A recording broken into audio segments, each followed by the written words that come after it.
Ladies and gentlemen, the following segment of the podcast is presented exclusively by Hillsdale College. For over 175 years, four purposes have defined Hillsdale's mission: learning, character, faith, and freedom. Thank you for listening, and my sincere appreciation to our brothers and sisters at Hillsdale for their great sponsorship. He's here. He's here. Now, broadcasting from the underground command post, deep in the bowels of a hidden bunker, somewhere under the brick and steel of a nondescript building, we've once again made contact with our leader, Mark Levin.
Hello, America. I'm Mark Levin. Our number is 877-381-3811, 877-381-3811. Mr. Producer, I heard nothing. Okay?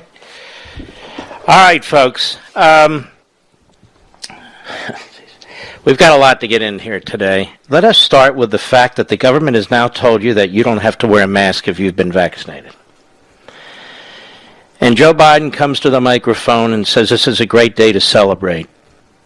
Now, ladies and gentlemen, you didn't need to wear a mask if you've been vaccinated because of the science. Let's take a listen to what the CDC director had to say today. Cut 13, go. Considering all of these factors, there we go. The data on vaccine effectiveness, the science on their ability to protect against circulating variants, and our growing understanding of the low risk of transmission to others, combined with universal access to vaccines for those 12 and older, today, CDC is updating our guidance for fully vaccinated people. Anyone who is fully vaccinated can participate in indoor and outdoor activities, large or small, without wearing a mask or physical distancing. If you are fully vaccinated, you can start doing the things that you had stopped doing because of the pandemic. Now let's just stop here. Now let's just figure this out a second. It wasn't that long ago when they put out these obscene guidelines for camp, for summer camp, outdoors. That kids playing soccer or kickball or baseball or whatever would have to wear masks. This is just a week ago. Just a week ago.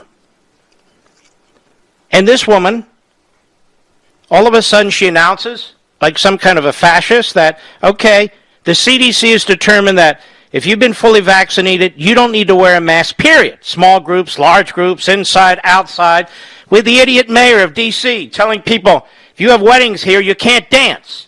You had the idiot vice president and the idiot first or second man kissing last week with masks on. And all of us going, what the hell's wrong with these people? You had me talking, a month, 6 weeks ago, saying, if you're vaccinated, live your life. The whole point of a vaccination is that you're now immune. You're immune from giving, you're immune from getting. And they say the vaccine's 95% effective. So you're out of the woods. So at every turn, now Joe Biden comes out and he celebrates. We've made great progress today. He made no progress. He had nothing to do with anything. The vaccines were developed under President Trump. They had a distribution plan that was in place. They distributed what was produced right up until and through May. And yet, any of the positives he has in his poll numbers as a result of how he's handled the vaccine. So he comes out today. Everybody said, what kind of an idiot do we have in the Oval Office? Guys wearing a mask, nobody's even around him. Guys wearing a mask out on the South Lawn, nobody's even around him. He was asked last week, why are you wearing a mask? I'm wearing it, because I want to show the people what they should do. It's like, what the hell's wrong with you? Fauci's out there. Mr. Propaganda, wear a mask, don't wear a mask. Just a few weeks ago, he said, double up on the masks. Just the other day, he said this could be seasonal, wearing masks. A year ago, he said you might want to wear goggles. This isn't science, it's pseudoscience. It's a joke. It's the private sector that developed these vaccines with the push and the backing of Operation Warp Speed. And it's Operation Warp Speed that's brought us to this point. Not the idiot president or the idiot vice president or the idiot over there at the CDC or the idiot, that's right, I said it, St. Fauci. And in addition to Donald Trump and his wisdom in this regard, there's one governor who's the biggest standout, and that's DeSantis. He fought these people tooth and nail. He had his own science experts. He used his own data. They were tracking it. They were tracking the federal data. He treated his citizenry like human beings. He wasn't destroying their businesses. He was trying to protect them. He had to protect his state from federal mandates. Joe Biden comes in office and threatens him. Threatens that they're going to come into Florida and impose their will on that state. The manner in which he issued the vaccine, starting with the elderly, his protection of the elderly in the nursing homes and the senior facilities. Ron DeSantis isn't a scientist. He's not a medical professional. He's a brilliant man who's gone to the best schools in the country, who served his country in the military. He's a red-blooded American who looked at this and said, wait a minute. I'm not going to turn Florida into North Korea. I'm not going to shut down our businesses. We're going to do rational things here. I had him on radio and have many times, same with television. And this is why the left attacks the man. But we all knew this too. Actually, more than a year ago, behind this microphone, I said the CDC data isn't correct. It's not correct. They're putting everybody and anybody who's ever had this virus in the death list. That is, anybody who died, no matter what they died from. And of course, we helped break the story about what was going on in nursing homes in New York. The most left-wing, power-hungry, one-party state governors destroyed their states. And now you and I are paying trillions of dollars to subsidize them, even when they have now budget surpluses. Budget surpluses. We were told last month they had no money. Even the CDC lied to us. Even Fauci lied to us. People say it's all politicized. That's not enough. It's not just all politicized. Politicized how? We conservatives don't want to politicize science. We don't want to politicize medicine. It is the left. It is the left that has its power-hungry desires. It is the left that wants to control everything we do. It's the left that demands that you walk around with masks or other kind of equipment or body, whatever, because they insist that it's the science. The left that never follows the science. More on this when I return. Mark Levin.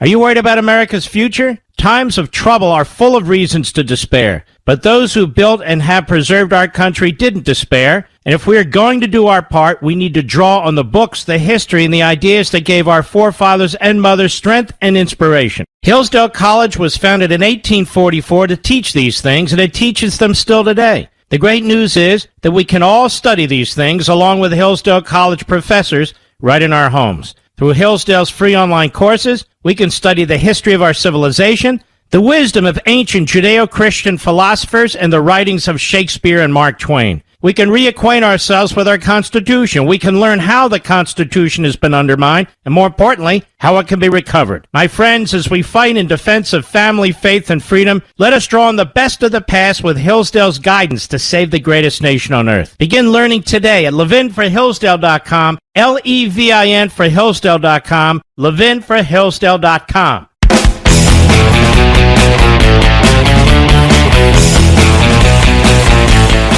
See what's happening to this country economically. You have this attack on the colonial pipeline. You have the Russophile wing of our political and broadcasting system saying, what does Russia have to do with any of this? Well, of course, Russia has everything to do with it. You don't have a gang in Russia doing this sort of thing without Putin knowing everything about it. It's really preposterous. But that's part of the problem, not recognizing the problem. But part of the problem is also Joe Biden. Our electrical grid is completely naked. It can be easily attacked. We've had Peter Pry on the show, and we're going to have him on Life, Liberty, and Levin this Sunday, among others. And he wants almost everything to be pushed through our electrical grid. We're spending trillions and trillions of dollars and nothing to protect the electrical grid. So can you imagine? So to me, this was just a test. This was Russia taking a test through surrogates so it can have some kind of deniability. And Russia has extremely advanced cyber warfare capabilities. But economically, not only is what Biden is doing and the Democrats doing destroying us in terms of the currency, in terms of inflation, price of gasoline, the price of food, the price of building homes now, the price of everything skyrocketing. And they think it's a temporary bump. It's not a temporary bump. Not only are they doing this to tremendous damage to our economic system and to your families and to your savings and to your pensions, because the worst is yet to come by far, it's a severe national security problem. And yet throughout our government now and throughout corporate America and throughout academia and all the rest of it, they're pushing this idea of climate change. Climate change has nothing to do with climate change. That's a fig leaf. This is a war against capitalism.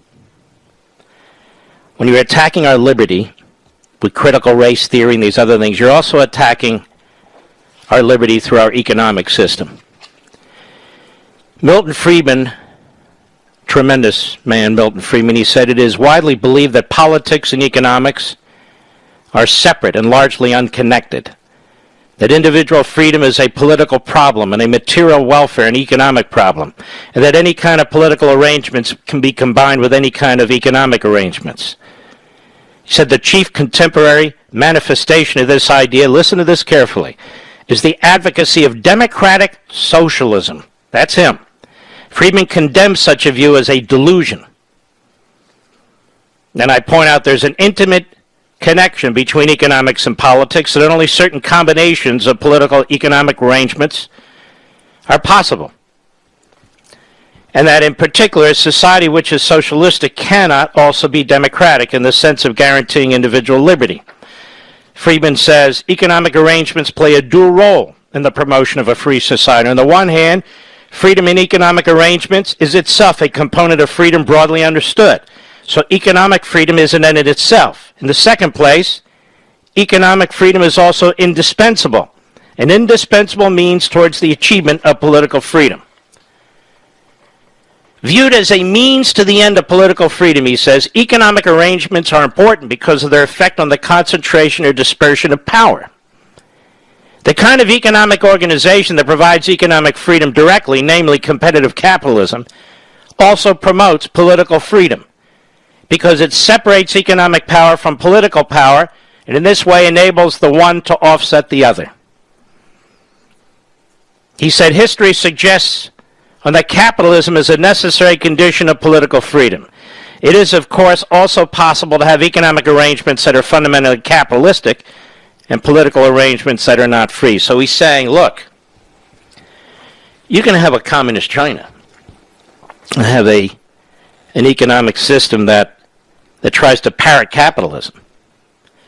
But you cannot have a free country, a republic, a constitutional republic without capitalism. And you can see that, ladies and gentlemen, because they have to breach the limits of government's power in order to advance their Marxist economic agenda. Like a wealth tax. A wealth tax is utterly unconstitutional. Your private property rights. Utterly unconstitutional. Or to go in and shut down the Keystone XL pipeline, like you're some randomware cyber war attack as a matter of policy for Biden that endangers his country. You are not free to treat people's incomes, people's livelihoods, people's private property this way. And yet, Bernie Sanders, AOC, the Marxists, and others in the Democrat Party and in the Oval Office, that agenda, it's exactly what they're about.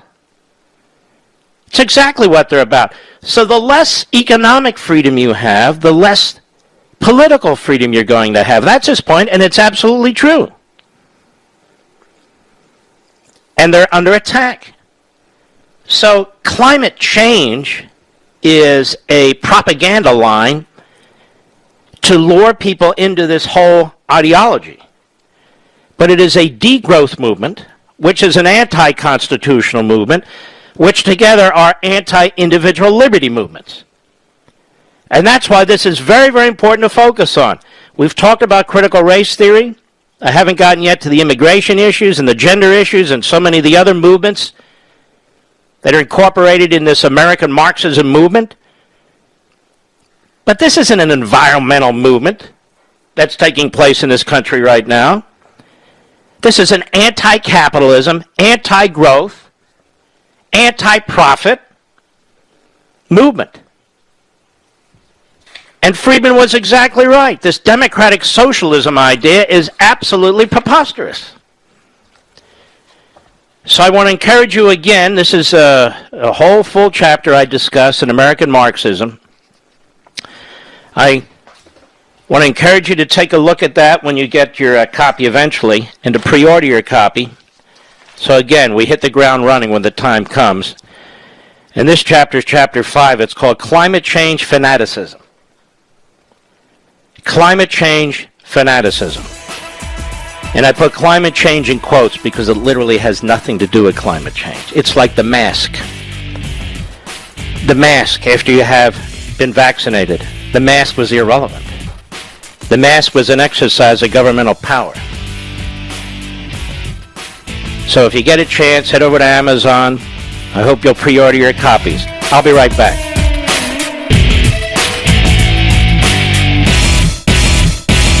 Are you worried about America's future? Times of trouble are full of reasons to despair. But those who built and have preserved our country didn't despair. And if we are going to do our part, we need to draw on the books, the history, and the ideas that gave our forefathers and mothers strength and inspiration. Hillsdale College was founded in 1844 to teach these things, and it teaches them still today. The great news is that we can all study these things along with Hillsdale College professors right in our homes. Through Hillsdale's free online courses, we can study the history of our civilization, the wisdom of ancient Judeo-Christian philosophers, and the writings of Shakespeare and Mark Twain. We can reacquaint ourselves with our Constitution. We can learn how the Constitution has been undermined, and more importantly, how it can be recovered. My friends, as we fight in defense of family, faith, and freedom, let us draw on the best of the past with Hillsdale's guidance to save the greatest nation on earth. Begin learning today at levinforhillsdale.com, Levin for Hillsdale.com, levinforhillsdale.com.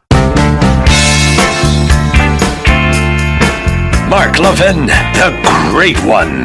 The great one, Mark Levin. Dial in now, 877-381-3811. Tell you what's amazing to me. I'm watching, during the break, our favorite cable network, And a guy reporting from Jerusalem by the name of Trey Yingst, who's being praised all over the place there.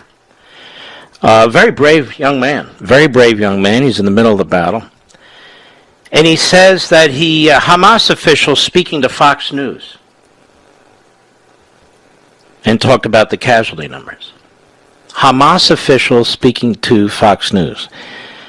Now, this gentleman also some time ago was free to walk around in Gaza among the Hamas terrorists.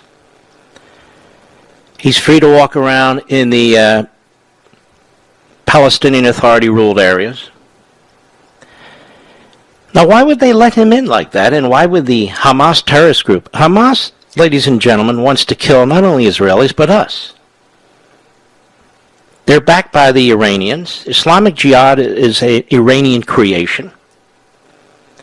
They all work with Hezbollah and other terrorist groups like Al-Qaeda. So Hamas officials speaking to Fox News? Really? Now, some people might say that's great reporting. I find it to be really shocking. Shocking. And I'm going to talk more about what's going on over there later. Israeli ground troops have now moved into the Gaza Strip, because Netanyahu is very, very serious about dealing with this. And just so you know, on Sunday's show, Life, Liberty, and Levin, I have the former ambassador to the United States from Israel, who we had briefly on the program here, Ron Dermer. And also for the second half of the program, we're going to have Dr. Peter Pry, who's going to talk about what happened with that colonial pipeline and what could happen if we don't take this much more seriously and stop pretending that the Russians aren't behind these things, or the Chinese, or the Iranians, and the North Koreans. Because they are. These things don't just happen from groups within Russia or groups within whatever. And to say such a thing is, it's crack pottery, is what it is. Now let me circle back here to quote the late great Psaki. Federal taxes, spending, and deficit all set records through April. Terry Jeffrey over at CNS News. So he takes a look at the monthly Treasury statement. He said this is the first time that federal spending has exceeded $4 trillion in the first 7 months of a fiscal year. First 7 months of a fiscal year. And he takes a look at that. He says when the historical October through April tax revenues are adjusted for inflation into April 2021 dollars, the second highest tax revenues for the October through April period came in fiscal 2018. He looks at the debt. Unprecedented. The deficit from October to April 2021, second highest deficit. This is the highest deficit in American history, of course. So we have the highest spending, the highest deficit. Federal taxes are all setting records. And we have a government that won't secure the border. Oh, I hear they're going to build 13.5 miles of wall on the border. Now think about that. We have several hundred miles left that need to be built. But they're only going to build it on 13.5 miles. And what's the rationale? Because this particular area is heavily flooded by illegal aliens. So you're probably perplexed by now. Why? Because if 13.5 miles of wall will stop a particularly heavy insurgence of illegal aliens from coming in, then it is clear that the wall works, despite all the lies by the left. So obviously the wall works, or why would you build 13.5 miles in that particular area? Why not build the rest? Because they don't want to. And they lie about it. Trillions and trillions and trillions of dollars being spent. They talk about infrastructure like they actually mean it, and they don't. But the wall was too expensive. What was it, $10 billion, $20 billion? Well worth every penny, don't you think? CNBC and every place else, inflation speeds up in April as consumer prices leap 4.2%. That's the highest in 13 years. The highest in 13 years, the Consumer Price Index. They had been looking for a 3.6% increase, but it was 25% higher. And listen to how this is spun by your corrupt media. One big reason for the acceleration was base effects. At this time a year ago, the economy was hit with the worst of the COVID pandemic, and inflation, well, was unusually low. But it really picked up lately, you know, and that's because the economy is opening up. No, that's not because the economy is opening up. And let me explain this so the fools at CNBC and elsewhere can understand. As Milton Friedman pointed out, too many dollars chasing too few goods is one of the most signal reasons why inflation is created. If you have an economy that is naturally and spontaneously booming, that's not too many dollars chasing too few goods. That's a growing economy. That's a healthy economy. But when you spend trillions and trillions and trillions of dollars, and the Republicans were part of this initially, quite frankly, but now the Democrats make the Republicans look like budget cutters, you get massive inflation. This has happened in post-war societies. It happened in Germany. It happened in Japan after World War I. It happened after World War II in some of these countries. You look at the Third World where they have dictators, Marxist regimes, they print money. And that's why the money's worthless. And so you have barter societies and you have impoverishment and so forth. This is not speculation. There are laws to economics, supply and demand and so forth. There are laws to economics. Just as the Democrats and some rhinos, but particularly Biden, do not accept that there are laws in a republic that they should honor, just as their surrogates, Black Lives Matter and Antifa, don't believe there's laws they should honor in our cities, why would they honor the laws of economics? They want power. They've got control of the Treasury. They'll spend and they'll print and they'll print and they'll spend and they'll pretend there are no laws of economics, just as there's no civil society to worry about. The result is inflation. The fact of the matter is if endless spending, endless annual deficits, massive debts created wealth, and there was no downside to it, which is what the left tells you all the time, and there's no downside to it, we would all support it. I'm not talking about the government control end of it, but if you can create wealth, why not? But it doesn't create wealth. It destroys wealth. It creates economic dislocation. It takes money from the producers because, by God, they're successful and we can't have that, and gives it to people who haven't earned it. We now have small businesses in this country that can't make it after going through the pandemic, particularly in blue states, after being pounded by false science and false idols. Now they can't find people to work. 8.1 million jobs are unfilled, the highest in history. And the Democrats still support the expanded so-called unemployment benefits. Well, if you can get a job, then you shouldn't get unemployment benefits if there's 8.1 million jobs out there. But that's not how it works anymore, because they're not complying really with the laws of economics. It turns out the Colonial Pipeline paid about $5 million in a ransom to get the network back up from the hackers. And Joe Biden, again, acts like this isn't any of his business. It's not a big deal. That's a private matter. Now, wait a minute. These hackers out of Russia attack a pipeline that they know will require or will cause enormous economic dislocation in southeastern America and on the east coast of America. In other words, it's an attack on America. That's why they're attacking the pipeline. And weren't you shocked to learn we only have one pipeline there? Shouldn't there be multiple pipelines? to protect us? This is what I mean about this degrowth movement and so forth. It's also a national security interest or concern. So Biden says it's really not, it's a private matter whether they pay ransom, and then he's not sure, he can't be sure that Putin's involved. Putin's testing him.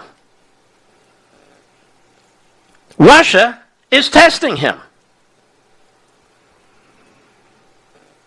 The Palestinian terrorists are testing him.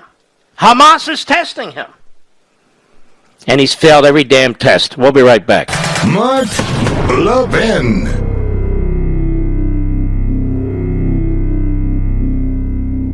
Are you worried about America's future? Times of trouble are full of reasons to despair. But those who built and have preserved our country didn't despair. And if we are going to do our part, we need to draw on the books, the history, and the ideas that gave our forefathers and mothers strength and inspiration. Hillsdale College was founded in 1844 to teach these things, and it teaches them still today. The great news is that we can all study these things along with Hillsdale College professors right in our homes. Through Hillsdale's free online courses, we can study the history of our civilization, the wisdom of ancient Judeo-Christian philosophers, and the writings of Shakespeare and Mark Twain. We can reacquaint ourselves with our Constitution. We can learn how the Constitution has been undermined, and more importantly, how it can be recovered. My friends, as we fight in defense of family, faith, and freedom, let us draw on the best of the past with Hillsdale's guidance to save the greatest nation on earth. Begin learning today at levinforhillsdale.com, Levin for Hillsdale.com, levinforhillsdale.com.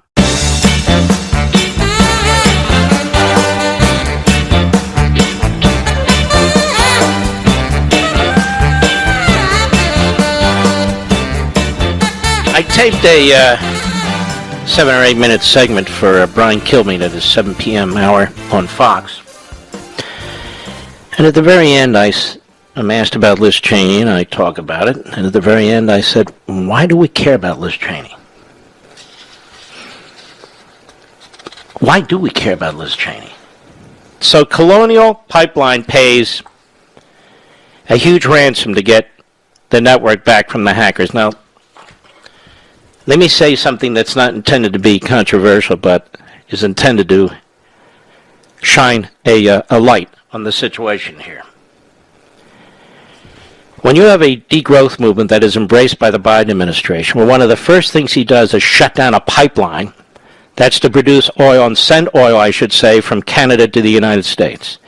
When you have basically a rejection of all new pipelines in this country, and when you say that we're going to get rid of carbon dioxide, which means fossil fuels in the next 10 to 15 years, it's like we have a ransomware president.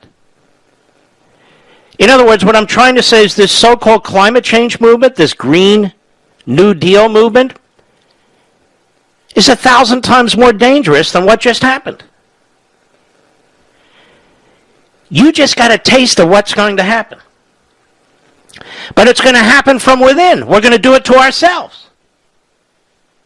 Texas got a taste of what happens when their grid went down. Californians got a taste of what happens with brownouts and blackouts. Now the East Coast and the Southeast have had a taste of what can happen with this cyber war attack on one pipeline. One. We have thousands of them. And so what's going to happen? Joe Biden is a human pandemic. He's a human pandemic. He's taken what had become a magnificent energy industry, where we had energy independence, where the prices were relatively cheap.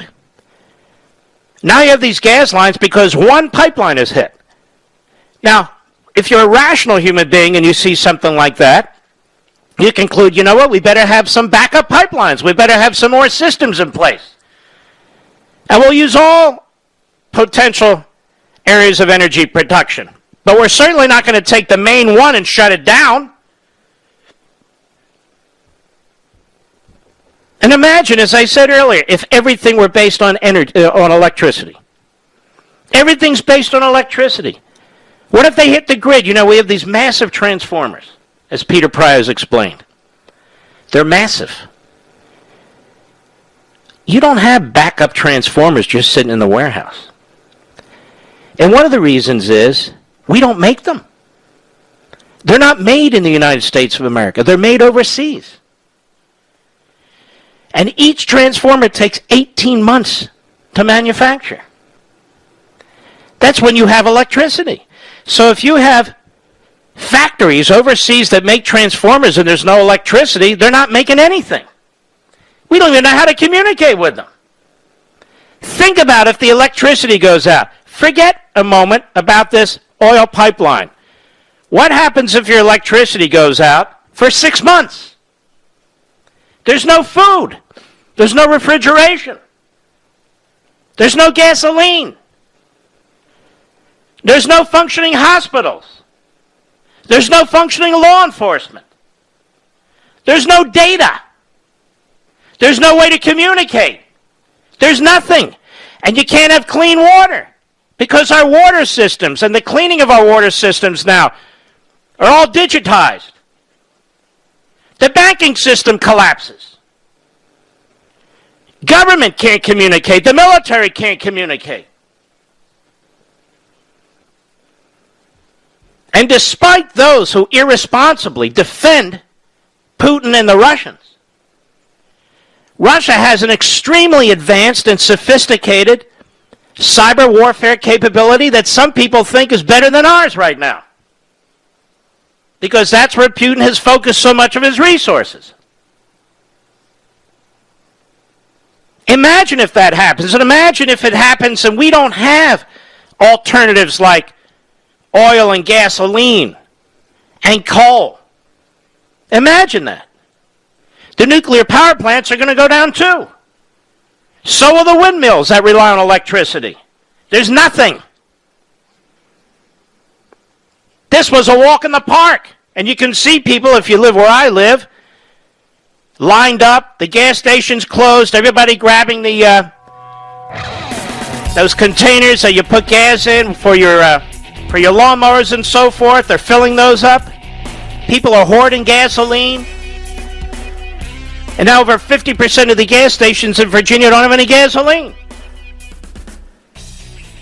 Well, that's the future. Unless we take some rational and relatively inexpensive steps. I'll be right back.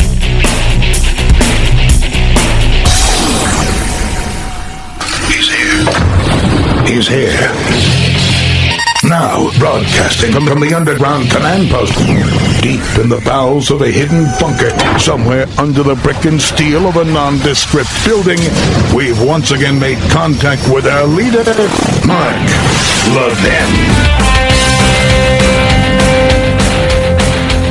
Hello, America. Mark Levin here. Our number, 877-381-3811, 877-381-3811. What I'm trying to say, not necessarily very articulately, is this.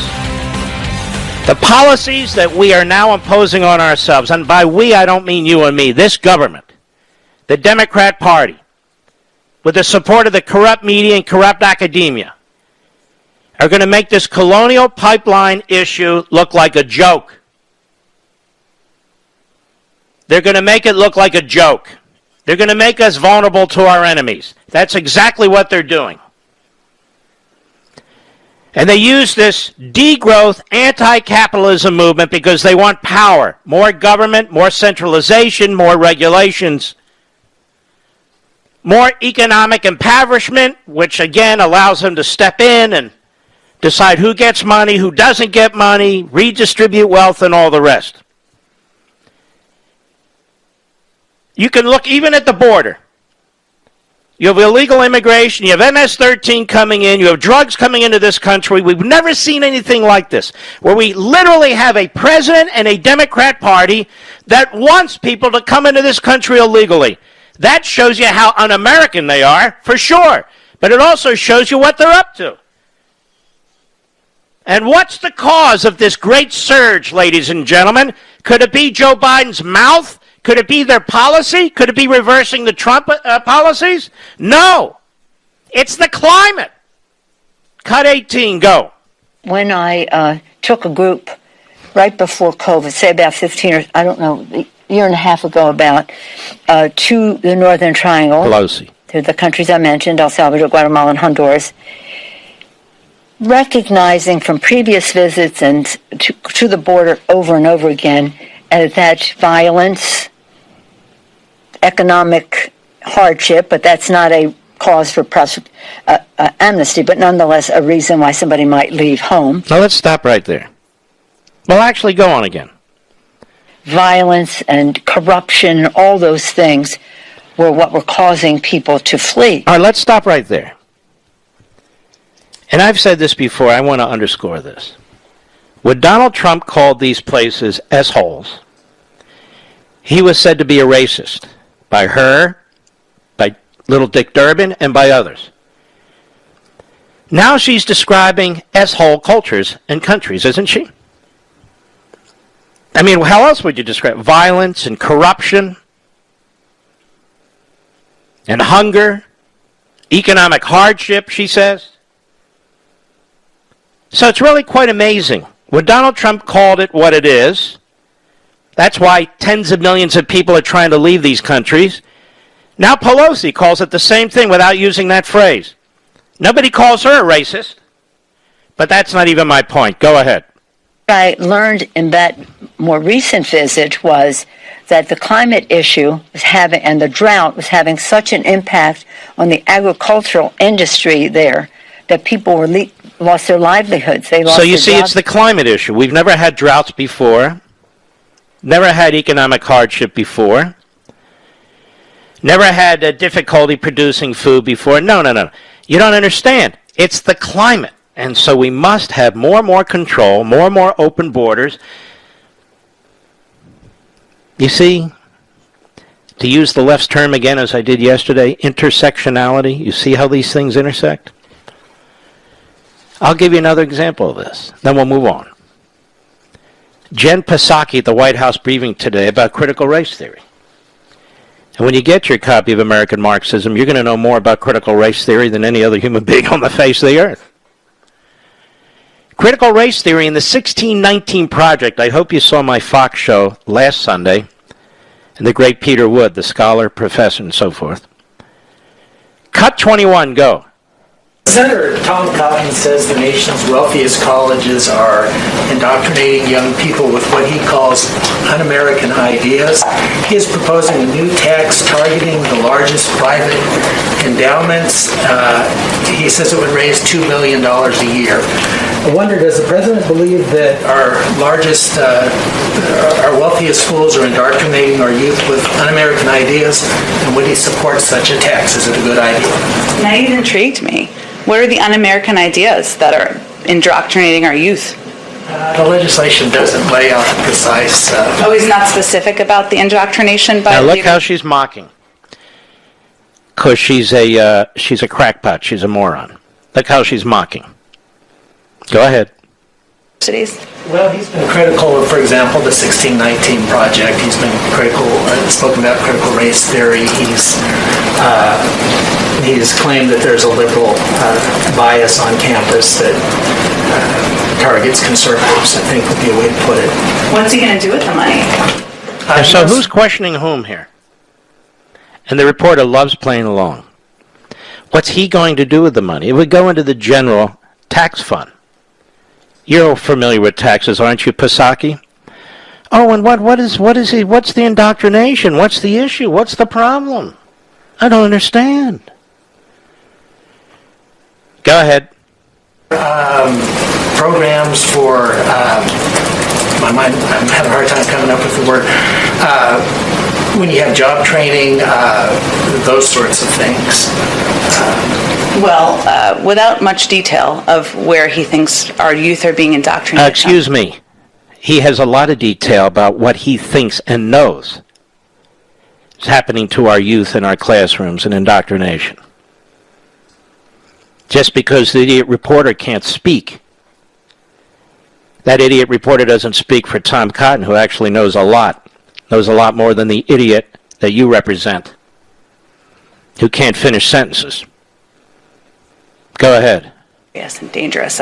Although I don't think we believe that educating the youth and the future leaders of the country on systemic racism is indoctrination. That's actually responsible. Oh, so she does know what Tom Cotton's talking about. Isn't she clever, ladies and gentlemen? So she does know what Tom Cotton's talking about. Teaching about systemic racism. No, that's actually responsible, she says. This is what I mean. And by the way, is there anybody whiter than Psaki, Mr. Producer? Maybe she knows something about systemic racism. But you have in the Oval Office a president, you have a vice president, you have a large staff that hates the country. Systemic racism. I don't view the American people that way. I view this country as a melting pot where we have people of all colors, all backgrounds, all faiths, working side by side, shoulder to shoulder, to make this civil society function. They're in foxholes, in S-hole places all over the world, defending people of all walks of life, all colors, all religions. It's the American people who make this country work, not the government, not the politicians, not their laws. She's on the public payroll. How could you be the spokes-idiot for the idiot in the Oval Office if you believe this country is systemically racist? How could you work for such a country? It's really quite shocking, isn't it? Go ahead. I would say if he's trying to raise money for something, then... Shut up, you idiot. You're not even clever. You're actually stupid. You're actually very stupid. Like the guy you work for. I'll be right back. Mark Levin.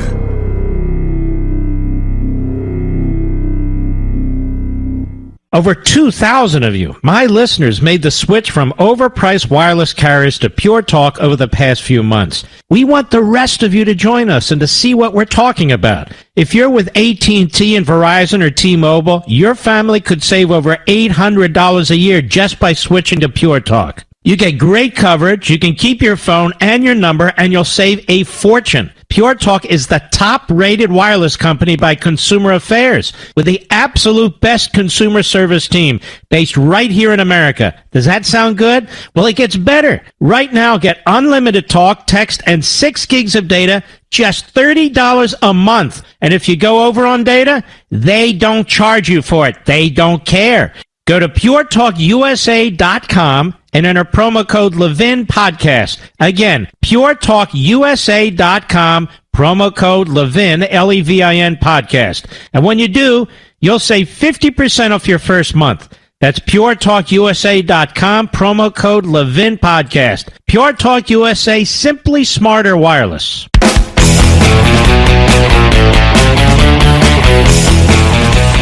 There's a reason why I start the last chapter of American Marxism with the title, We Choose Liberty. We choose liberty. And I say in the first 2 paragraphs, in other words, I want you to know, have a pretty good feel of what's in here without getting into 95% of it, so you feel comfortable pre-ordering it and joining me in what we're going to create here, a big-time movement. I'm often asked on radio, what are we going to do about recovering our country? Too often what is meant is, what is someone else going to do to save America? That mindset is simply unacceptable. If we are to rally to the defense of our own liberty and unalienable rights, then each of us, in our own roles and ways, must become personally and directly involved as citizen activists in our own fate and the fate of our country. The time has come to reclaim what is ours, the American Republic, from those who seek to destroy it. If we expect others to rescue our nation for us as we go about our daily lives as mere observers to what is transpiring, or close our eyes and ears to current events, we will lose this struggle. And yes, it is a struggle. We have allowed the American Marxists to define who we are as a people. They defame us, slander our ancestors in history, and trash our founding documents and principles. They're mostly reprobates who hate the country in which they live and have contributed nothing to its betterment. Indeed, they live off the sweat and toil of others while they pursue a destructive and diabolical course for our nation, undermining and sabotaging virtually every institution in our society. Their ideology and worldview are based on the arguments and beliefs of a man, Karl Marx, whose writings are responsible for the enslavement, impoverishment, torture, and death of untold millions. This is a hard fact, despite the predictable protestations from some in our society who embrace and advance Marxism's core ideas, but have and will attempt to disassociate themselves from responsibility for its inevitable outcomes. These are the useful idiots who occupy influential or leadership positions in the Democratic Party, media, academia, and the culture, and so forth. I won't go beyond that, but this is a very important and powerful chapter, the final chapter, where I lay out really scores of suggestion, actions, and steps that you can take, I can take, and we can take together. And so the entire foundation is laid down. I explain what's happening to our society, who in part is responsible for it, who in part is promoting it. You'll have a better idea. If we do not understand the enemy, I don't say adversary now, I say enemy. If we do not understand the enemy, we can't defeat the enemy. Like any other operation or procedure. And so we will understand the enemy together. We will take our time. We will go through this. Believe it or not, I'm doing the final editing on the book. It's all due on Monday. It's all written. It's been edited. I've gone through it multiple times. I'm going through it one more time to see if I should adjust something, add something, remove something. And as I read it, as the author, as the person who's researched and written it, I actually believe, and you're going to say it's self-serving, I don't need to be self-serving. I actually think it's more powerful than when I first completed it and put it down. And nobody's harder on me than me. And so it's very, very important. We're now at 65,000 pre-order hard copies, over 75,000 units when you include ebook and audio. And I very much want to get to the 100,000 mark. So as I've told you before, when the book comes out, you and I and we can know and participate in 100,000 copies reaching 100,000 people or more. And then from there we can grow it to a million man and woman march. By that I mean a political and substantive and conservative and pro-American army of millions. They're going to change the face of the country from what's taking place here. I'm not a Pollyanna. This isn't going to happen overnight. But I also am an activist. Yes, I write. Yes, I broadcast on radio and TV. But I'm an activist. And all of us need to become active. Small roles and big roles. In our own lives, with our own families, and in our own communities. I'm not a preacher, even though from time to time I'm accused of preaching. That's the situation we're in. I want to talk about what's going on in the Middle East now, and in the context of what's going on in America about what's going on in the Middle East.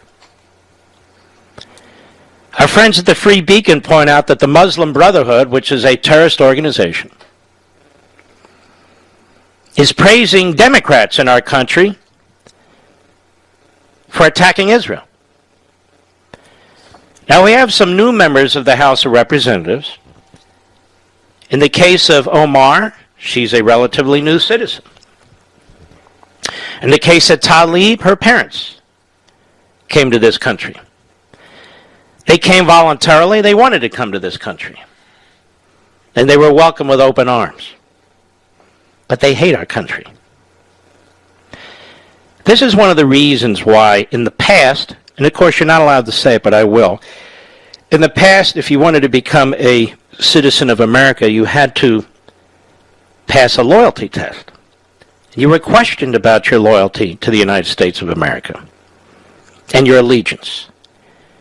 And you had to agree that you would assimilate into the American culture. That doesn't happen anymore. It doesn't happen anymore. We have fantastic legal immigrants who come into this country, don't get me wrong. And some of them are far more patriotic than the left in this country, including citizens of long standing.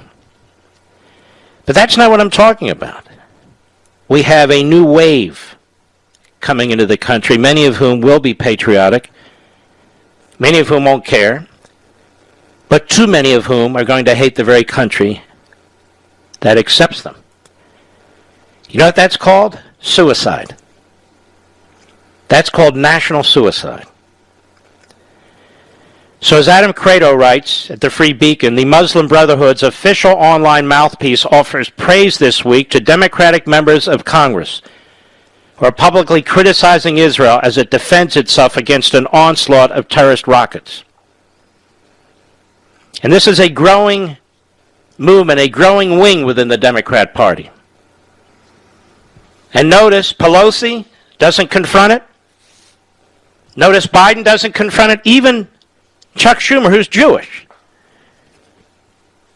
he doesn't confront it either.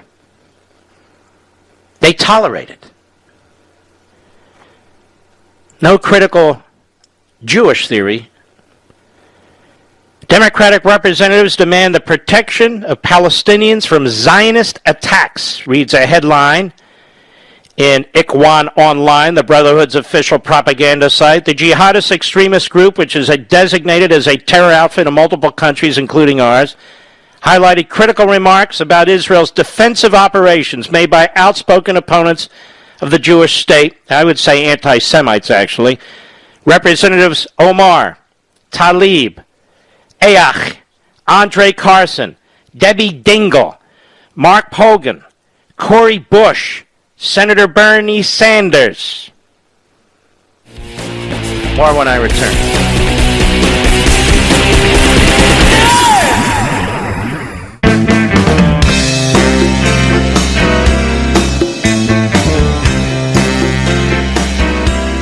When Mark Levin was a kid, his teachers didn't like his snide sense of humor. Today, they still don't like it. Call Mark Levin now at 877-381-3811. Our friend Joe Pollack over at Breitbart, responding to Psaki and critical race theory and systemic racism, writes this: if there's such a thing as systemic racism, Press Secretary Jen Psaki is living proof.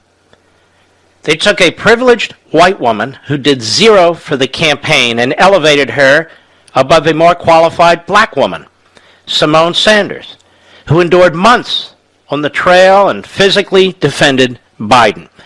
Maybe we'll have a courageous reporter ask Psaki the question or raise the issue that Pollack does. Aren't you an example of systemic racism? Because she is. I want to get back to this. I noticed that Twitter and Facebook have no problem with the anti-Semite Marxists in the Democrat Party posting and posting and posting. But Donald Trump, the greatest friend Israel ever had in the Oval Office, he's banned. The things that these people are saying, the accusations that they're making, are grotesque. Yet there's no policing of them by big tech. There's no policing of them by Schumer or Pelosi. No comments by the media, other than conservative media. So Adam Credo at the Free Beacon goes on. And so the Muslim Brotherhood site is praising Omar, Tlaib, AOC, Carson, Andre Carson, Debbie Dingell, Mark Pocan, or whatever the hell his name is, Cori Bush, there's a nut job if there ever was one, and Bernie Sanders. And the Muslim Brotherhood front site goes on. A large number from the American Democratic Party urged their government to try stopping the violence of the occupation forces. You know, the occupation forces, this is really quite remarkable. Those of you who have a Bible, show me where the Palestinians are in your Bible. They're not. Show me where the Jews are in your Bible. They are. Since when are people who have lived in a particular area for almost 4,000 years occupation forces? It's shocking. The occupation forces against the Palestinians in Jerusalem and the West Bank, the Arabic language article states, highlighting the support these liberal American lawmakers, Marxists most, have among anti-Israel extremist groups in the region. And the article was independently translated for the Washington Free Beacon. All the lawmakers mentioned are widely known for their anti-Israel views and supporting a range of organizations that seek to boycott the Jewish state and promote anti-Semitic slurs about the country. And that's why the vast majority are seen endlessly on CNN and MSNBC. And that's why, I suppose, they're promoted. And by the way, this Debbie Dingle, she's forever on Fox, on the business side. Never confronted about this. So Credo goes on. The criticism follows Israeli airstrikes directed at terrorist groups operating in the Gaza Strip. Why are there terrorist groups operating in the Gaza Strip, ladies and gentlemen? Why should there be terrorist groups operating in the Gaza Strip? The Gaza Strip was given to the Palestinians. These groups include Hamas, bombarded the country with more than 1,000 missiles, and now it's 2,000, in more than 2 days. Israel says it will continue to conduct defensive operations. Israeli airstrikes killing civilians in Gaza is an act of terrorism, Omar said in a statement that ignored Hamas's repeated strikes. Palestinians deserve protection. Unlike Israel, missile defense programs such as the Iron Dome don't exist to protect Palestinian civilians. It's unconscionable to not condemn these attacks. Omar's comments led Ted Cruz, a staunch Israel ally, to accuse her of acting as Hamas's press secretary. American taxpayer money is being used to commit human rights violations, Tlaib said in a similar statement. Congress must condition the aid we send to Israel and end it altogether if those conditions are not followed. Ayach joined with her fellow squad members to blast Israel for inciting violence. Pocan rushed to defend Omar after she came under fire for several anti-Israel statements. Tlaib, Omar, Pocan, Baker.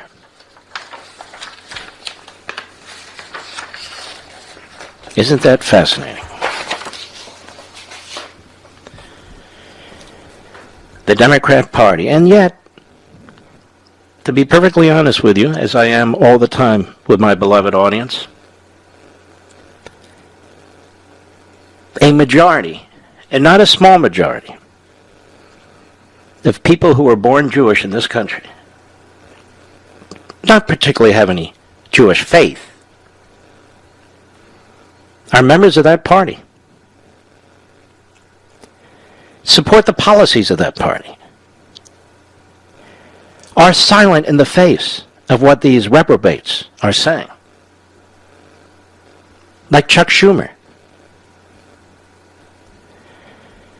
How many Jewish Democrats in the Senate, in the House, have spoken out against them? I know of none. None. And with all the talk of protecting and defending minorities in this administration, why hasn't Joe Biden gone to the microphone and condemned what his party is doing and saying? In fact, why hasn't Joe Biden gone to the microphone and said what Donald Trump would say? We support our ally Israel against its fight with terrorist organizations. And as a matter of fact, Why is Joe Biden still negotiating with the Islamo-Nazi regime in Tehran, offering them hundreds of billions of dollars just to come back to the table and to lift sanctions when those missiles have "Made in Iran" written on them? Not technically, but factually. Tehran. Why are we negotiating with Tehran? Why are we lifting sanctions against Tehran? Why are we going to give hundreds of billions of dollars, directly and indirectly, to Tehran? Hezbollah in Lebanon, now they fired off a few missiles, aiming at civilian populations. I would ask Tlaib and Omar and the rest, why did Hamas and Islamic Jihad, which is a creation of Iran, why did they fire missiles at all? Why did they fire any missiles? And I would ask them,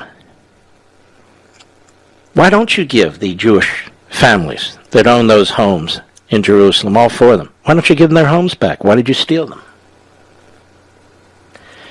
Now Tlaib, who's the biggest ass of the bunch, she likes to talk about apartheid.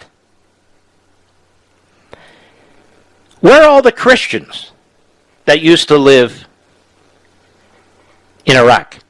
Where are the Christians that used to live in Egypt?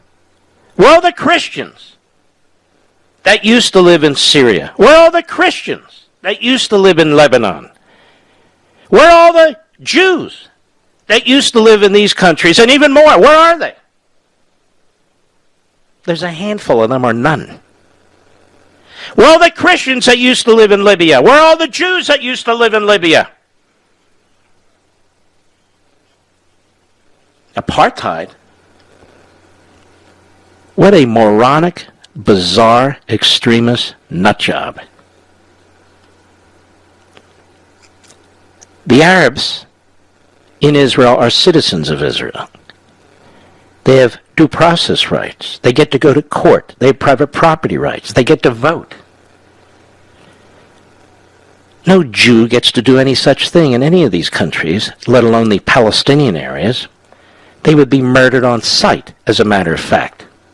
And what happened in Lod, in some of these other Israeli towns, as Hamas and Islamic Jihad were firing Iranian-made missiles into the population centers of Israel? Well, the Arab neighbors of many of these Jews, not all, but many, enough, started burning their synagogues. Started going door to door looking for mezuzahs, which Jews put on their outer door and other doors in honor of God and the Torah. And Jews were taking down we're taking them down, mezuzahs, mezuzahs. We're taking them down so as not to be targeted. Tell me, how many mosques were targeted by the Israeli government? How many mosques burned to the ground? But facts don't matter. Facts don't matter when you're an anti-Semitic bigot like Omar, like Tlaib. This is how they were raised. This is how they were indoctrinated. And they brought their sickening, poisonous ideology into this country. And I want to repeat this again. I know of no one who hates the United States of America but loves Israel, and I know of no one who hates Israel but loves the United States of America. I don't know any such person. Because this wing of anti-Semitic Marxist Democrats hate our own country. They hate our own country. Let me put it to you bluntly, my fellow Levinites and patriots. And let me explain to the moron who calls herself Rashida. If the Israelis wanted to do maximum damage to the Gaza Strip and everything in Gaza and every person in Gaza, they would level Gaza. They have the military power to destroy everything and everyone in the Gaza Strip. They have the power to destroy the Palestinian Authority and all of their claimed territories and everything in it. They have an extraordinarily powerful military. So if Israel were like the communist Chinese, or Israel were like the fascist Putin, if Israel were like the communist North Koreans, if Israel were like any of those regimes, if Israel were like the Islamo-Nazi regime in Tehran, or the Palestinian terrorist operations in the Gaza Strip, or in Israel proper, Israel would cease to exist. Israel has a lot of power, but Israel has a lot of patience that most countries would not have. And so imagine if rockets were being fired into our major cities by Al-Qaeda or other terrorist organizations from right on the border of Mexico or right on the border of Canada. What would you want us to do? You'd want us to crush them and cream them. Joe Biden says Israel has a right to defend themselves. Israel doesn't need permission from Joe Biden to defend themselves. I'll be right back. Mark Levin.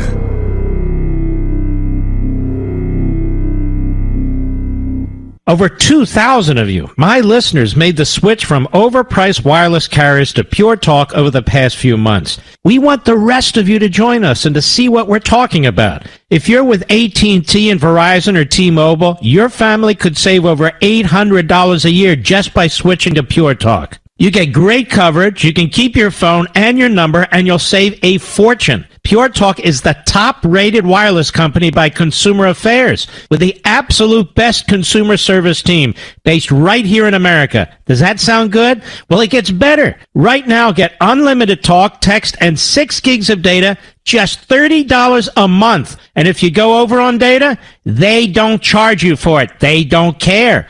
Go to puretalkusa.com and enter promo code Levin Podcast. Again, puretalkusa.com, promo code Levin, Levin Podcast. And when you do, you'll save 50% off your first month. That's puretalkusa.com, promo code Levin Podcast. Pure Talk USA, simply smarter wireless.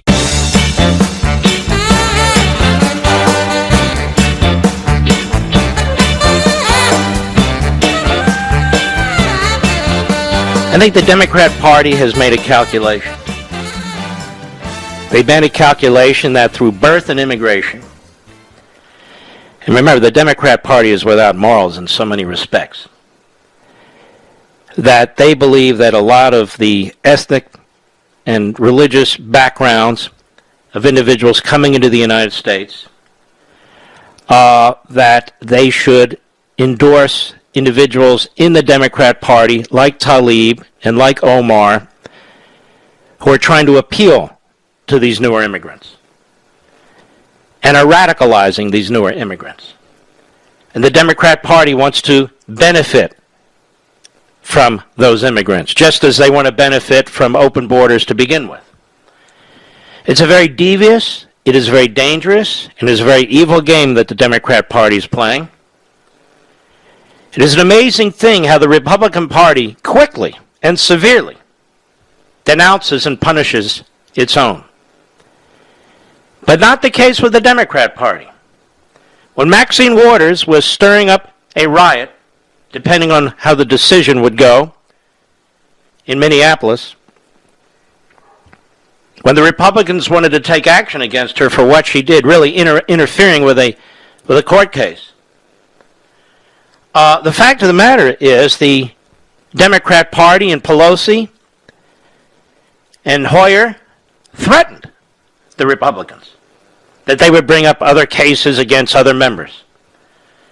When Omar had made her openly and repeatedly anti-Semitic comments and there was a move afoot, to condemn her with a resolution. They watered it down. They never mentioned her, and they said, all hate is bad and so forth. The Democrat Party has a very, very high tolerance level for this kind of Marxist radicalism and anti-Semitism. And there are just too many stupid people out there who either agree with them or don't care, who want free benefits, and on and on and on. I'll be right back.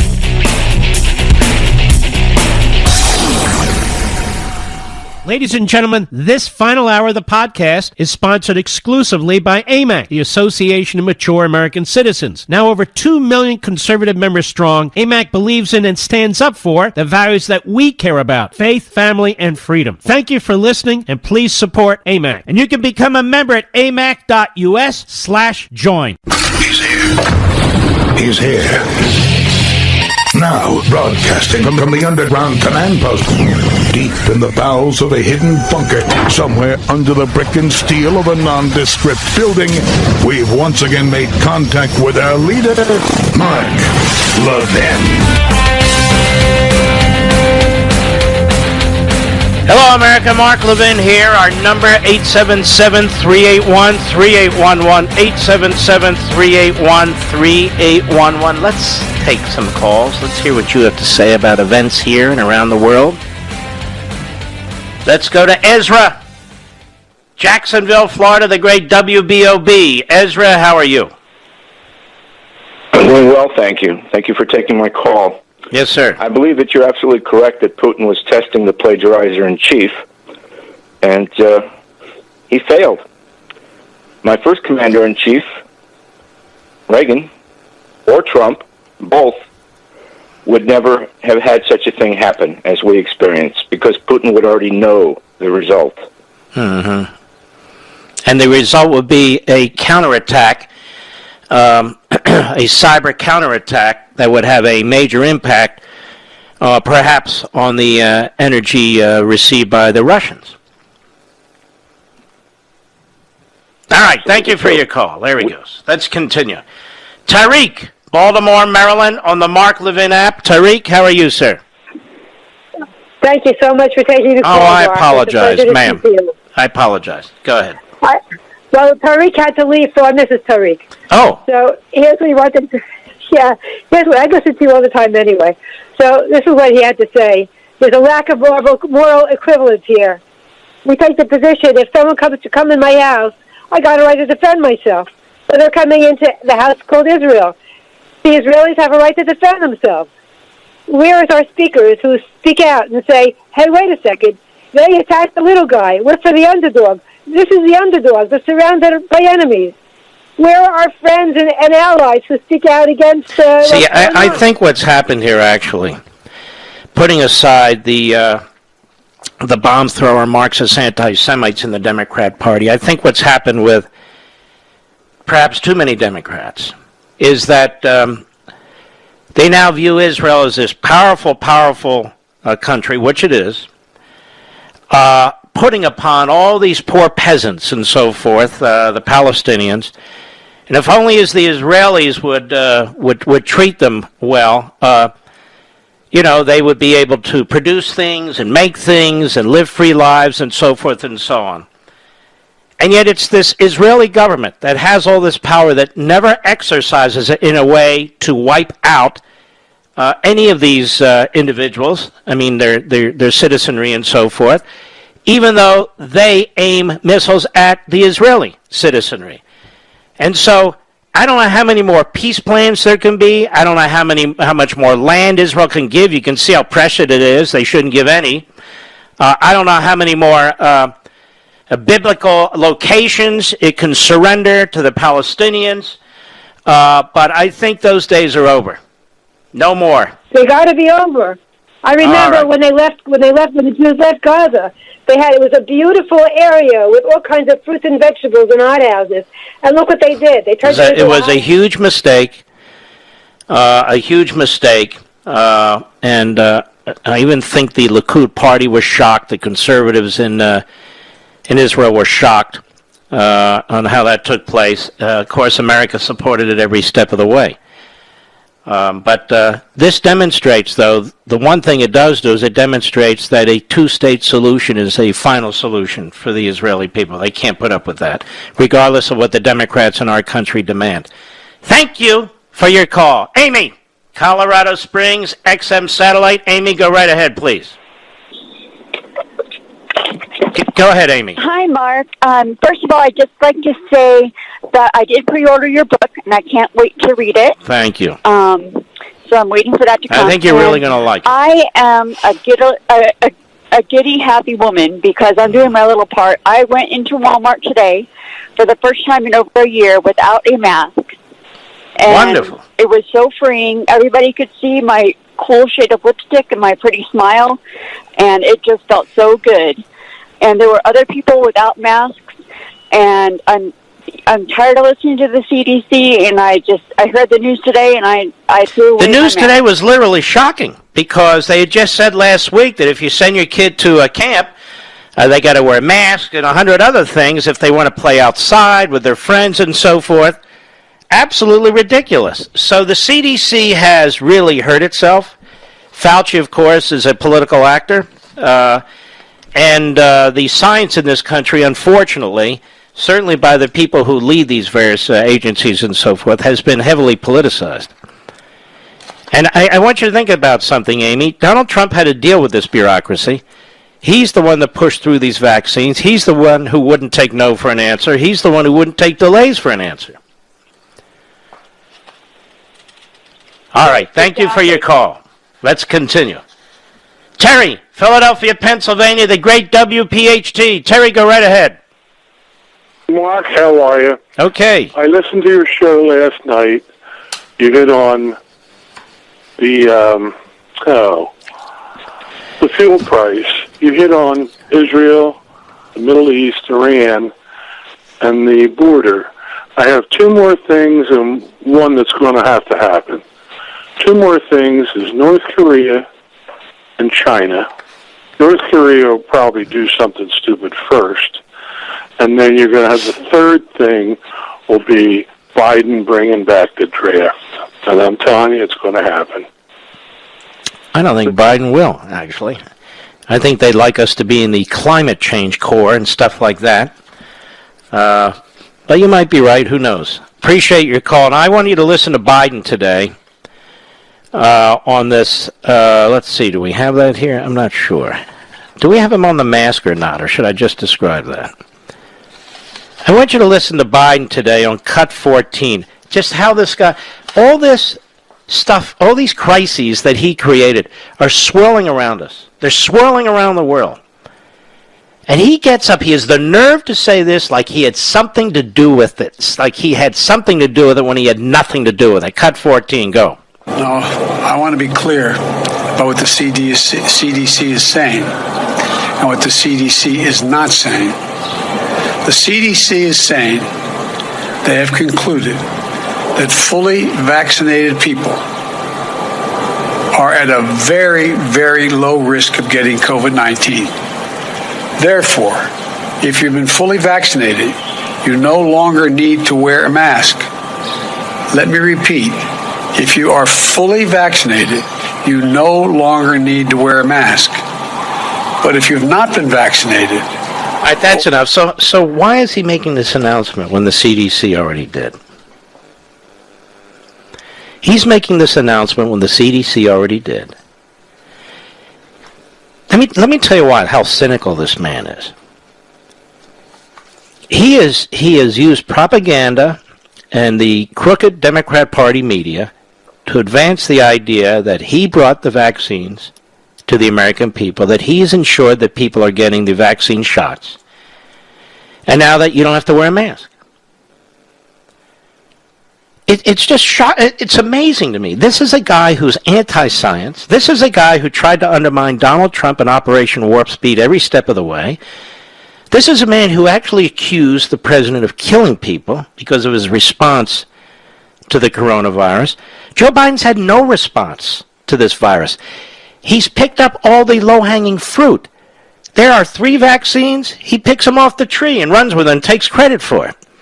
There's a massive distribution plan in place with private companies, with warehouse stores, with stores like CVS and so forth, and he takes credit for that. The military is already involved in distribution when he shows up. I mean, he was handed the keys to the palace. He was handed the keys to the palace.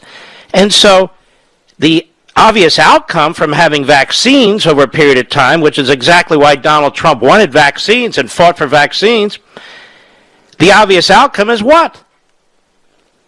The one we have now, removing masks. And you could have removed your mask as soon as you got the vaccine shot. Or those of you who got two shots. You didn't need the CDC to tell you this. Just as a regular person, a normal person, knowing what the science is. What's the purpose of getting a vaccine? That means you're at least 95% immune from the virus and immune from giving the virus since you aren't getting the virus. I'll be right back. Mark Levin.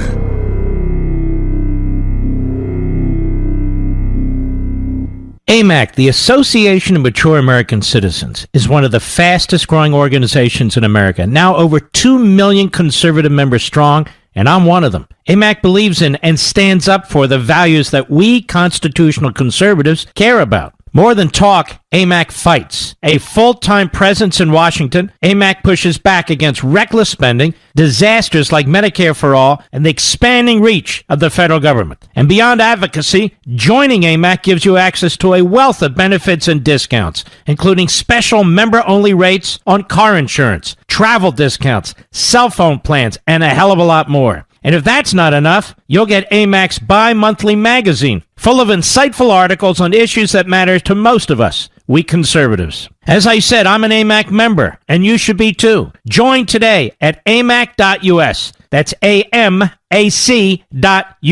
Stop supporting the liberal agenda that the other 50-plus organization has been pushing for. Join AMAC instead. AMAC.us.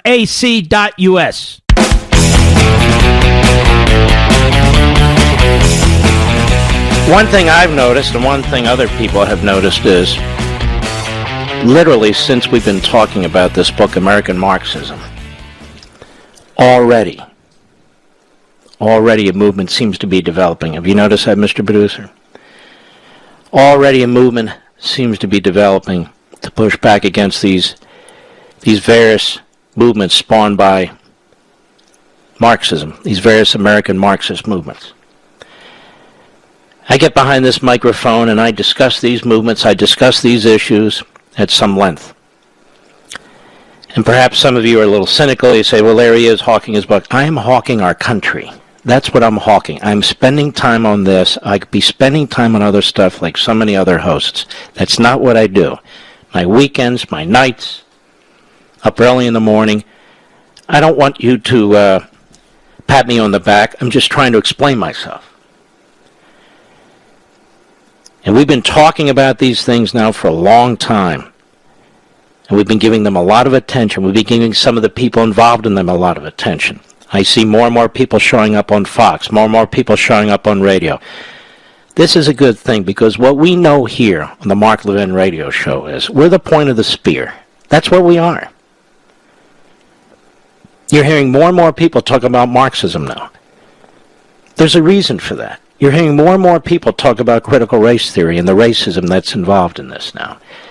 That's important. There have been scholars working on this. Christopher Rufo. We have Mike Gonzalez. We have a lot of people in different organizations who've been working hard at this that haven't gotten the attention that they deserve. But more and more they will, and they deserve it.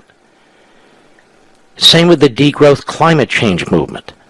Marco Moreno and others. You have people who are focused on these things.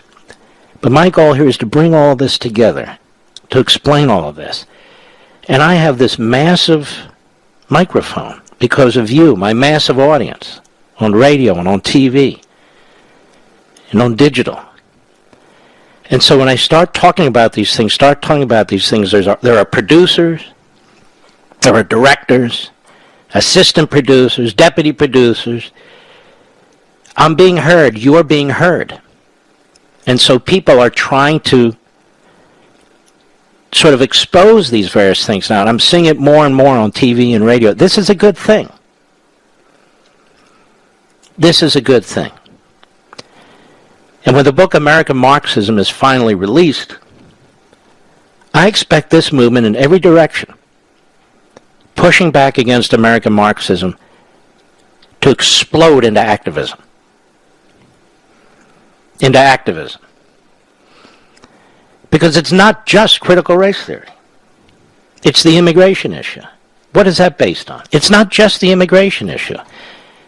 It's the genderism issue. What is that all about? It's not just the genderism issue. It's the repression. It's the cancel caucus. It's big tech. It's big media. It's the degrowth movement, the attack on our capitalist system. And so this can overwhelm you. And so it needs to be broken down and unraveled. And so I am excited. In fact, I am proud because of you. When we see things happening in my own home county of Loudoun County, there's a reason. Because it's pushback time. There's a reason this is being discussed more.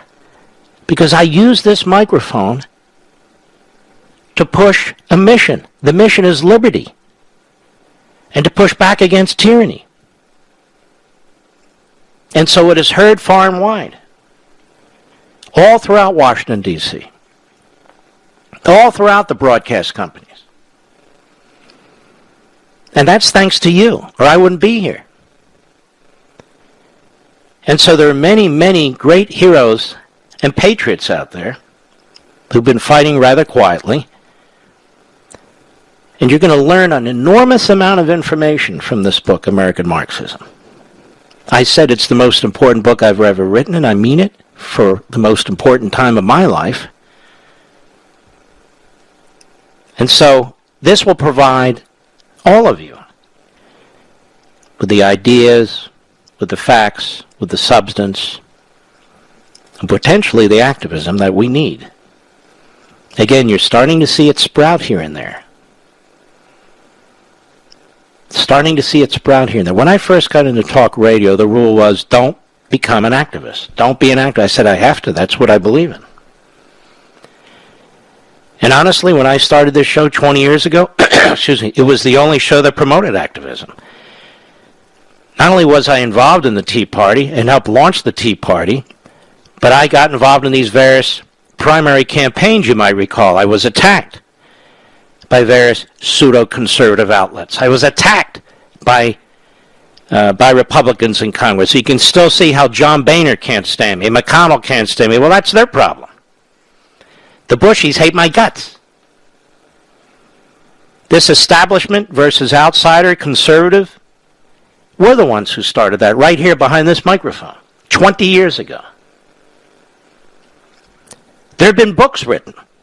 I don't even tell you about it, which attempt to smear me and attack me for launching this movement or that movement. I ignore them. I don't care. This whole idea of constitutional conservatism, we had fiscal conservatives, traditional conservatives, social conservatives. So wait a minute. In the end, we're constitutional conservatives. That's what we are. Who believe in tradition, who believe in our institutions, who believe in our... But we're constitutional conservatives because without that, we can't do the rest of it. And I think that's why you come to this program. So it's very, very exciting to see, even before the release of American Marxism, the impact this program, radio, TV, Levin TV, is having, and the book, I think, is going to have an enormous effect. You watch. Well, don't watch. Participate. Jump in. And tens of thousands of you already have. Tens of thousands of you. The pre-orders on American Marxism are shocking the publishing industry. Shocking them. I mentioned it to Sean Hannity the other day. He said, holy, really? I said, look at the numbers. That's you. You're doing that.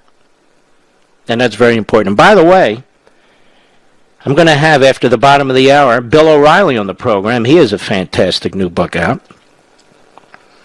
You might say, why would you have Bill O'Reilly on? You never get along. I get along with Bill O'Reilly very well now.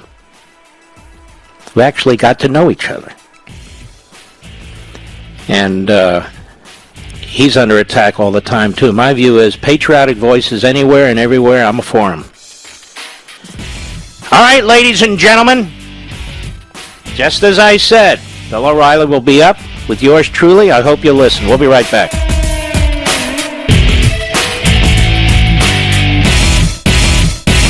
AMAC, the Association of Mature American Citizens, is one of the fastest growing organizations in America. Now over 2 million conservative members strong, and I'm one of them. AMAC believes in and stands up for the values that we constitutional conservatives care about. More than talk, AMAC fights. A full-time presence in Washington, AMAC pushes back against reckless spending, disasters like Medicare for All, and the expanding reach of the federal government. And beyond advocacy, joining AMAC gives you access to a wealth of benefits and discounts, including special member-only rates on car insurance, travel discounts, cell phone plans, and a hell of a lot more. And if that's not enough, you'll get AMAC's bi-monthly magazine, full of insightful articles on issues that matter to most of us, we conservatives. As I said, I'm an AMAC member, and you should be too. Join today at amac.us. That's AMAC.us. Stop supporting the liberal agenda that the other 50-plus organization has been pushing for. Join AMAC instead. AMAC.us.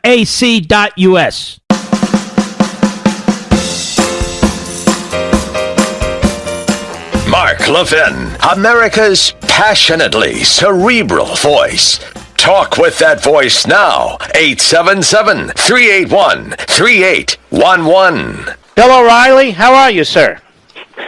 I'm okay, Mr. Levin. Thank you for the good lead-in to WABC Radio. Your program leads right into mine every night, and I appreciate the good numbers. Well, it's great to have you back. And speaking of good numbers, your book is a hit, Killing the Mob, The Fight Against Organized Crime in America. Give us a flavor for what this is about. Well, number one book on the New York Times a week That's from a big Sunday. deal. Congratulations. And I beat Oprah. Thank goodness. I beat Oprah. So that'll give those cancel culture people a little angst. Anyway, Killing the Mob is a look at the most powerful entity in the United States from 1946 to 1961. Organized crime controlled the movie industry, the rock industry, the nightclubs, the unions. They bribed politicians. They ran wild. And nobody knows it. And we take it from the 30s and the Depression, John Dillinger, Bonnie and Clyde, all of that, when the FBI was formed, right up to the present day. And I'll tell your audience that no president has been more revered by organized crime than Joe Biden. Really? Why is that? You know why? Yeah. Since Joe Biden has been president, about 500,000 foreign nationals have come to the United States. 500,000 through the southern border. That has occupied every single Border Patrol agent and every ICE agent down there. So what is neglected when all of our federal officials have to house, feed, process, put people on buses? What's neglected? Drug interdiction. Organized crime controls the narcotic distribution throughout the United States. It's billions and billions of dollars. More drugs are coming into the country tonight as we speak on a Thursday night than ever before in the history of the United States. And Bill O'Reilly, Joe Biden acts like nothing's happening down there. He doesn't know. You think? Look. Here's my assessment of Mr. Biden. So when I write Killing the Mob, every page is documented. Everything I say is proven. It's like your broadcast. You back stuff up. You're not just throwing it off the top of your head. Mm-hmm. That's what we do in Killing the Mob, and that's why the book is out of the gate the way it is. Joe Biden is the opposite of that. He his strongest statement is, well, we haven't seen any evidence of it. Well, you haven't looked. I mean, he doesn't understand what inflation is. I think everybody would understand that. Does Joe understand that gas is up $1 a gallon since he got inaugurated? Does he understand that once gas goes up, everything goes up because trucks have to get the groceries to the grocery store? Does he understand macroeconomics? The answer is he does not. And now you're looking at Israel, you're looking at China, you're looking at these countries. They know. They know that Mr. Biden's not running the government, that progressives behind the scenes are running it. They know all that. And organized crime, I'm not overstating this. I mean, they are deliriously happy that their business selling narcotics, which is about as evil as it gets, is not being impeded by the federal government right now. Mm-hmm. Now, your book, why do you think your book is so compelling? Because people don't know this. Remember I Love Lucy? Mm-hmm. Remember that show? Oh, sure. Who was Lucy's husband? Desi Arnaz, right? Yeah. Sam Giancana took a contract out on his life. He came this close to having a bullet in the back of the head. Really? Desi Arnaz was a Hollywood producer, and he put on a show called The Untouchables. All right. In The Untouchables, Al Capone and all the other gangsters were Italian. Giancana, the godfather of Chicago, who rigged the 1960 election for JFK, sent a note to Desi Arnaz, said, you better knock it off and put other ethnicities in the show. Arnaz wrote a wise guy note back to Sam Giancana, said, what do you want me to make them, Jews? That day, there was a contract put on Desi Arnaz's life. We have the guy who got the contract. We have the whole thing. And Desi, I'm not going to tell you anymore because I want people to read Killing the Mob, but he just survived. I mean, what would she have done? But that's a true story. Now, the mob has always fascinated me because the mob is more than one mob, isn't it? There's a bunch of families, different ethnicities over the years, correct? Yes, they're different organized crime families, quote unquote, control different cities. So in each major American city, there are a group of people who divide up the city and they do business. Now, it used to be extortion and gambling and vice, but now it's almost all narcotics because the governments are legalizing all the vice and all the gambling. So, and Oregon's legalized hard drugs. But they cooperate with each other to some extent, but there's always violence. And here's a kicker for your audience. All the violent crime in Chicago and New York, L.A., all the murder rates that we hear every day, that's all drug gang related. The drug gangs sell the heroin and the methamphetamine and the cocaine on the street, but they have to pay the mob for that right to deal on the street. The mob doesn't see the dope anymore like they did in the French Connection days. They're corporate now. They oversee the narcotics traffic. But the guys on the street, they're doing all the murders. But you're never going to hear the media report any of this.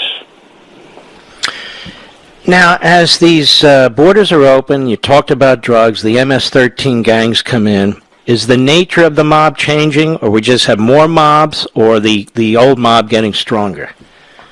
Well, the Italians still control the East Coast cities, like Philadelphia and New York, Baltimore, to some extent Boston, but there's a big Irish component in Boston. So that structure is changed from Don Corleone in The Godfather. Okay, that's the image that everybody has. They're not that way anymore. They bought up so many legitimate businesses, restaurants and nightclubs and hotels and cruise ships, you name it. And they operate on a quasi-legal basis. They all live in the suburbs. They all have big mansions in the Hamptons or, Georgetown, Washington. So it's not the way it used to be, but it still is evil. It is really evil. Now, you mentioned MS-13. They're not in that category. Those are thugs. Those are punks. Those are shakedown artists. They're low-level dope dealers. The real powerful organized crime don't have anything to do with them. And it's almost like a caste system in America. At the top are the remnants of the old Sicilian mafia. Mm-hmm. Is the mob stronger today than it was 30, 40 years ago? The mob. Because J. Edgar Hoover would not investigate the mob, because according to Lucky Luciano's personal papers, and Martin Dugard, my co-author, and I got a hold of them, the mob had something on J. Edgar Hoover. Now, we couldn't find out what it was, but we do know that Hoover liked the ponies, he was a gambler, and he was gay. And back then, if he had been exposed as gay, that would have ended his career. So Luciano said in his private papers, we have Hoover in our pocket. All right, and they had a lot of other people in their pocket, too. And J. Edgar Hoover never, ever investigated the mob. That allowed organized crime to amass this tremendous amount of power. But when Bobby Kennedy became Attorney General in 1961, he went after the mob with a ferocity never before seen. And he got Hoffa. Hoffa went to prison. And then the mob assassinated Hoffa when he got out of prison.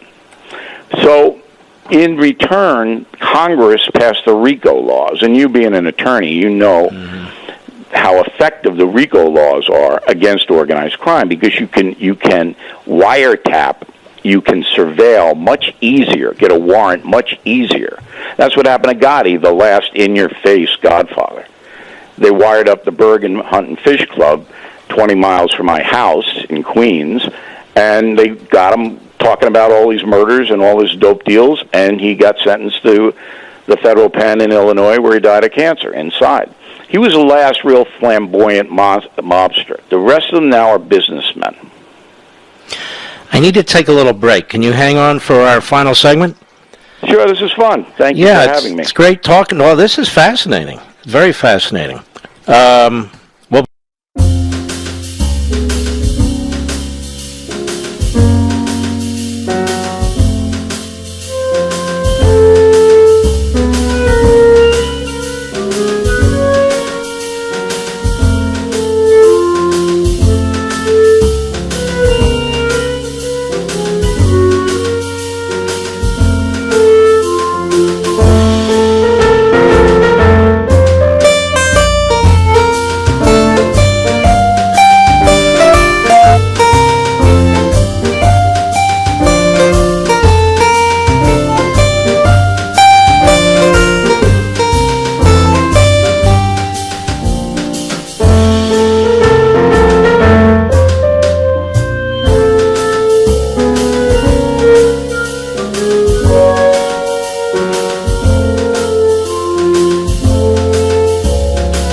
We're right back. Mark Levin.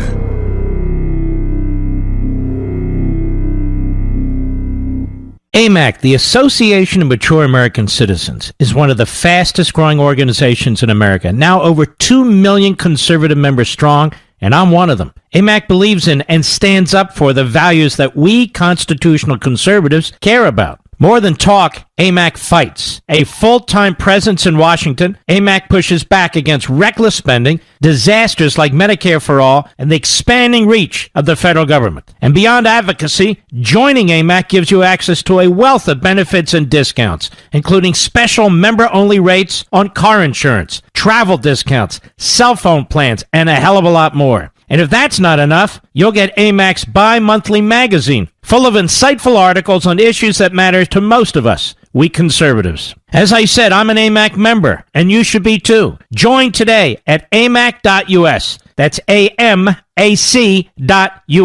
Stop supporting the liberal agenda that the other 50-plus organization has been pushing for. Join AMAC instead. AMAC.us.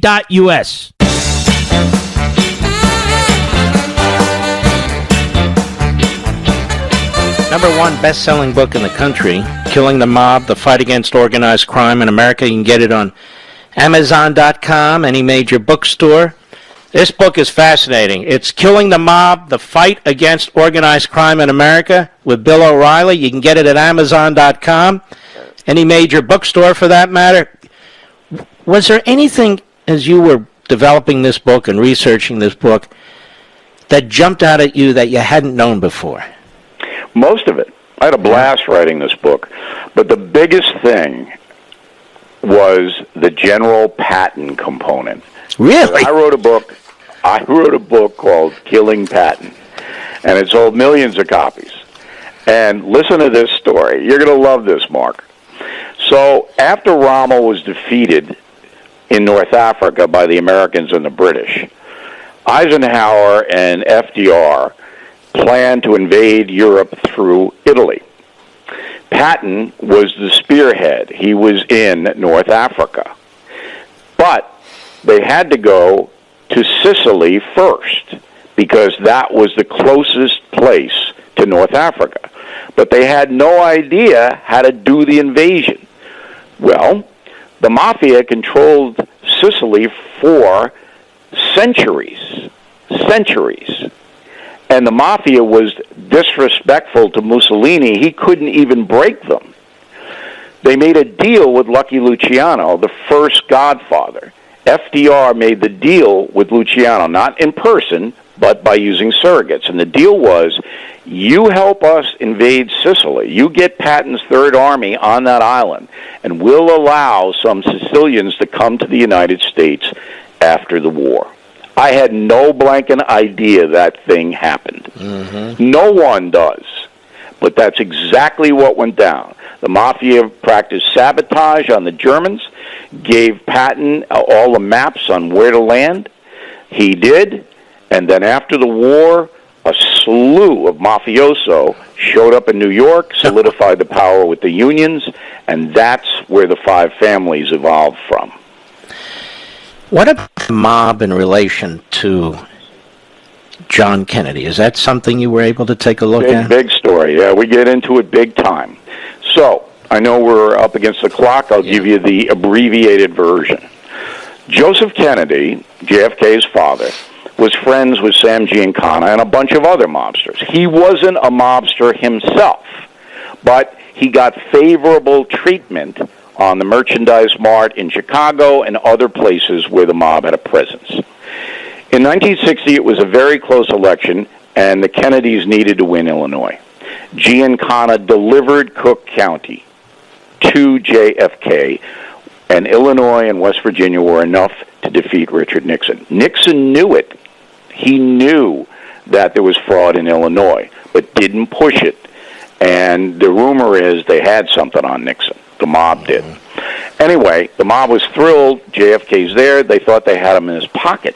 What they didn't count on was JFK appointing his brother Attorney General. When Bobby got in there, he defied his father and to some extent his brother, and he went after the mob, as I said, with a ferocity never before seen on the federal level. Isn't that an interesting story? It's fascinating. And people don't know about that election, and you're exactly right. They don't know anything about the mob, because we all think it's the Godfather, the Sopranos, Bonnie and Clyde. These mobsters were so evil, are so evil. The evil that they do is staggering, but they get away with it for the most part until There's always an until. They all went down. None of them got away. They either went to prison or they got a bullet between the eyes. And very quickly, Rudy Giuliani had a hell of a role, didn't he, in fighting the mob? He took the RICO law, okay? Giuliani, as a Southern District U.S. attorney, took that RICO law and just destroyed many of the New York City mob. And he did an excellent job. And then when he was catapulted into the mayorship, he cleaned up New York City. If you go to New York City today, you won't believe the deterioration under that idiot Bill de Blasio. Unbelievable. Let me tell you something. This is a terrific book. It's Killing the Mob, The Fight Against Organized Crime in America. I strongly suggest, folks, you get a copy at Amazon.com or any major bookstore. And listening to you, Bill, when we took the little break, my producer, my call screener, and I said, nobody tells a story like Bill O'Reilly.